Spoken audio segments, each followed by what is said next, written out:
Candidate से लड़ाई करके छोटे कैंडिडेट का कद बढ़ाकर दिया है, ये मैंने कहा। ठीक है, राकेश सिंह परमार, आपने कांग्रेस बीजेपी दोनों को सुन लिया, सारी चीजें आपको क्लियर हो गई।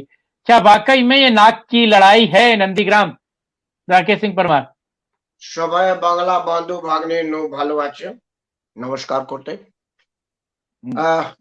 सुरजीत दास गुप्ता जी तो खैर बंगाल के ही हैं और मैं उनके बात के आधे का समर्थन करता हूं और आधे का विनम्रता से इनकार करता हूं। समर्थन इस बात का कि ममता बनर्जी अपने आप को शुभेंदु जी के सामने खड़ा करके शुभेंदु जी के कद को बहुत बड़ा कर दिया। ये बिल्कुल सत्य है। ये कोई भी राजनीति का हल्का ज्ञानी, पत्रकारिता का ककहरा पढ़ने वाला आदमी इस बात को कह सकता है।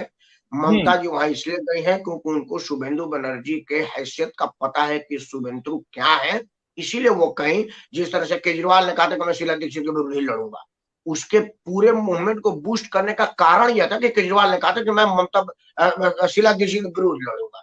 ममता बनर्जी यही बात कह करके शुभेंदु की हैसियत को रियली में बहुत बढ़ा दिया, एकदम बढ़ा दिया। और बात है शुभेंदु की हैसियत पर। असल में क्या है कि शुभेंदु जी की हैसियत थी तृणमूल कांग्रेस के नेता का, अब वो भारतीय जनता पार्टी के नेता है। ये सिंगूर, तृणमूल, मालदा, ये जो क्षेत्र है ना, मुझसे ज्यादा आप जानते हैं, ये मुस्लिम बहुल इलाका है। मुसलमान टीएमसी के शुभेंदु का तो समर्थन कर सकता है, बीजेपी के शुभेंदु का समर्थन करेगा ऐसा मुझे संदेह है, पूरा भरोसा नहीं है कि मुसलमान भी। देखिए, मुसलमान एक ऐसा कौम है जो कुछ नहीं देखता, उसे भाजपा कांग्रेस उससे कोई मतलब नहीं है। उसे मतलब है भाजपा के विरोध, मोदी का विरोध, संघ का विरोध। वो और कुछ देखता नहीं कि हमारा कौन रोटी दे रहा है, कौन बोटी दे रहा है, उससे कोई मतलब नहीं। शुभेंदु जिस टाइम भारतीय जनता पार्टी के उम्मीदवार के रूप में लड़ेंगे तो मुझे नहीं लग रहा कि मुसलमान उनको उस तरह से समर्थन देगा जो तृणमूल कांग्रेस के शुभेंदु को दिया। पहला बात।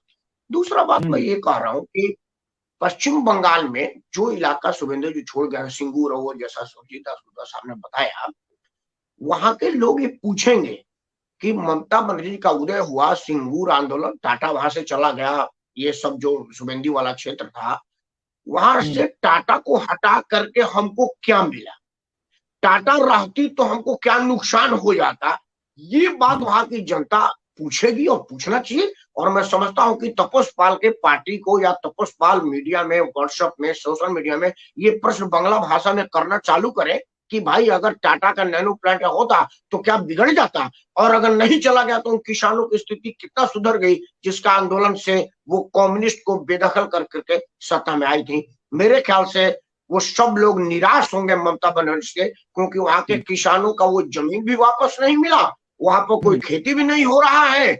मुझे लग रहा है कम अकल इंसान का, मेरे को बहुत ममता बनर्जी का तो दिमाग नहीं हो तो मैं मुख्यमंत्री वहां का होता, कि अगर वहां पर टाटा का प्लांट लगता तो डायरेक्ट और इनडायरेक्ट, डायरेक्ट से ज्यादा इनडायरेक्ट नौकरी मिलती, जो सप्लाई का काम करता, माछ भात बना करके वहां रोजगारी चल जाता भाई।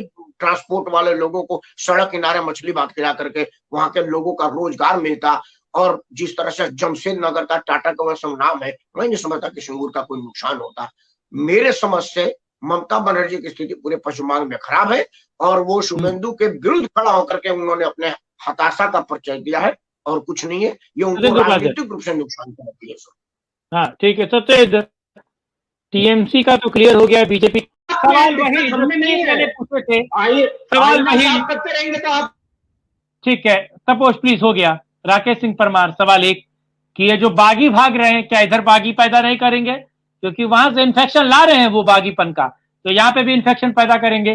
दूसरा सबसे खास बात कि बीजेपी के जो एक तरीके से सर्वा है वही चुनाव नहीं फाइट कर रहे हैं, तो ये बैड इंपैक्ट, एक गलत खबर, एक गलत परसेप्शन क्रिएट नहीं करता राकेश सिंह परमार क्या बंगाल चुनाव में? पहले तो दूसरे प्रश्न का जवाब लीजिए कि दिलीप घोष चुनाव नहीं लड़ रहे हैं, आप कैसे करो? वो 294 सीट पर चुनाव लड़ रहे हैं, भाजपा के वहां के प्रदेश अध्यक्ष हैं और सभी सीटों का जितवाना उनकी जिम्मेवारी है। वो सभी सीटों पर चुनाव लड़ रहे हैं, आप ये मत कहो कोई नहीं लड़ रहे। बीइंग ए पार्टी संगठन, अगर मैं अध्यक्ष होता, व्यक्तिगत तो नहीं लड़ रहे हैं ना, 294 में दौड़ा करूं, एक सीट क्या होगा, जीत कर मंत्री बनेगा। राकेश भाई वैसे आप खुद, मुझे लगता है कभी कभी ना देश की तमाम विधानसभा सीटें, देश की तमाम लोकसभा सीटें, राज्यसभा सीटें, पार्षदी की सीटें, विधान और तमाम सीटों पर कभी कभी मुझे लगता है आप भी व्यक्तिगत मुख से ग्राम पंचायत चुनाव लड़ रहे हैं। ठीक है, प्लीज आप, ये मेरा सवाल अलग था, आप उसका जवाब अलग दे रहे हैं राकेश भाई। मेरा सीधा सीधा सवाल है, वो तो नहीं लड़ रहे ना, क्या उनके नाम के आगे विधायक लिखा जाएगा राकेश कुमार? अरे भैया, विधायक लिखा जाएगा उनके नाम के आगे, जनरल का नाम होता है, वही लड़ फिर रहे वही हैं। बात। ओके, तो 2019 का चुनाव नरेंद्र मोदी लड़े थे, लेकिन नरेंद्र मोदी फिर बनारस से क्यों फाइट किए थे? नरेंद्र मोदी को प्रधानमंत्री बनना था, वो डिक्लेयर कैंडिडेट थे। कमेटी ने गठन करके कह दिया था कि Narendra Modi will be prime minister candidate, तो चुनाव नहीं लड़ते तो घोष बाबू कुछ नहीं, अभी भारतीय जनता पार्टी ने ये नहीं कहा कि Dilip Ghosh will be chief minister candidate. बड़ा अंतर है दोनों में भाई साहब। मनोहर लाल खट्टर तो चुनाव लड़े थे, मनोहर लाल खट्टर चुनाव लड़े थे, आपको पता है कि नहीं?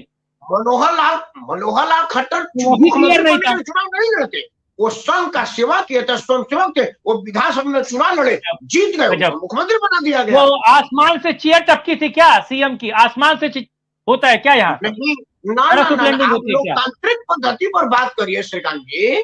लोकतांत्रिक पद्धति पर बात करो परमार जी, मेरा सीधा सवाल है, वो क्यों फाइट नहीं कर रहे हैं?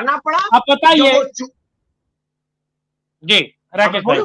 मैं बोलूं, आप बोलिए ना, आप ही को तो बोलना है। मनोहर लाल खट्टर को मुख्यमंत्री बनने के लिए चुनाव नहीं लड़ना था, ना ही उनको सपना आया था कि हम मुख्यमंत्री बनने जा रहे हैं। वो चुनाव लड़े, जब जीत गए तो स्वयंसेवक थे, मोदी जी उनको विश्वास किए, विधायकों ने उनको अपना आशीर्वाद और स्नेह दिया, मुख्यमंत्री बन गए। नरेंद्र मोदी को कार्य समिति ने कहा था कि आप प्रधानमंत्री बनेंगे, कैंडिडेट घोषित हो गया, तो उनको तो चुनाव लड़ना ही था। दो जगह से इसलिए लड़े कि पूर्वांचल और दोनों तरह के लोगों को है कि मेरे ही है, ये नाव की तो गुजराती है, इस वजह से वो दो जगह लड़े। दिलीप घोष को ना तो भारतीय जनता पार्टी ने मुख्यमंत्री का उम्मीदवार घोषित किया है, तो इस स्थिति में दिलीप घोष 294 सीट पर चुनाव लड़ रहे हैं, इसलिए नहीं लड़ने वाला प्रश्न आपका बनता नहीं है, पहली बात। अब दूसरी बात, देखिए विद्रोह का जहां तक प्रश्न है ना, मैं एक मात्र छोटा आदमी हूं, अगर भारतीय जनता पार्टी तृणमूल से कल को आए हुए पार्टी के लोगों को टिकट देगी, तो मैं कहता हूं कि विद्रोह हो जानी चाहिए, जो पुराने कार्यकर्ता है। संगठन के रूप में ये बड़ी उचित बात है। मैं 20 साल से पार्टी का झंडा दो, टीवी पर आपका गाली सुनूं, लोगों का वो सुनूं, और टिकट सुरजीत दास को मिल जाए, तो विद्रोह होना चाहिए। जमीनी कार्यकर्ता को टिकट मिलना चाहिए। हम एक आम नागरिक की हैसियत से बात कर रहे हैं।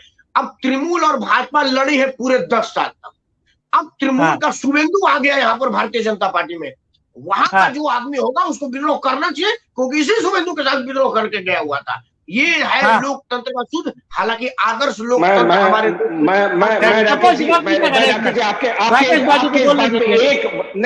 बस एक वाक्य बोलूंगा इसमें। देखिए एक चीज समझ लीजिए, देश सर्वोपरि होता है। अगर आप भाजपा का रूल्स एंड रेगुलेशन देखिए तो आपको समझ में आएगा कि कंट्री फर्स्ट, पार्टी सेकंड और इंडिविजुअल लास्ट। मुझे लगता है आपकी पार्टी में अदानी अंबानी फर्स्ट है। मुझे लगता है आपकी पार्टी में अदानी अंबानी फर्स्ट है। विशाल कुंद्रा, मेरे पास समय नहीं है, प्लीज सत्येंद्र उपाध्याय के पास जा रहा हूं मैं, इनकी बात खत्म हो रही है मेरे मित्र की। ठीक है, प्लीज हाँ बोलिए राकेश भाई, अपनी बात खत्म कीजिए। हाँ, तो देखिए ये स्वाभाविक है, तृणमूल में जिन लोगों को टिकट नहीं मिला वो आकर के भाजपा, कम्युनिस्ट, कांग्रेस भी ज्वाइन कर सकते हैं, जहां टिकट मिलेगा वहां ज्वाइन करेंगे। और बीइंग संगठन कार्यकर्ता उनकी जिम्मेदारी है, क्योंकि निष्ठा और राजनीति में रही नहीं। भारतीय जनता पार्टी में होगा, जो आदमी 20 साल से मेहनत किया है और उसे उम्मीद या प्रलोभन या आशा होगा कि मैं ही उचित कैंडिडेट हूं, अगर नहीं मिला तो उसका नाराज होना बिगड़ना स्वाभाविक, ऐसे नाराज नहीं होना चाहिए। हाँ, भारतीय जनता पार्टी एक बड़ी पार्टी है, उसके नेता को चाहिए कि अपने कार्यकर्ताओं को बनाए बटाए, पार्टी का वास्ता दे, समझाए, और समझाने में अगर कामयाब होगी वो पार्टी जीतेगी, जो नहीं कामयाब होगी हारेगी। स्वाभाविक बात है। आपसे सवाल है, आपके पास कुछ बागियों ने संपर्क किया है? आपके पास ओवैसी साहब के पास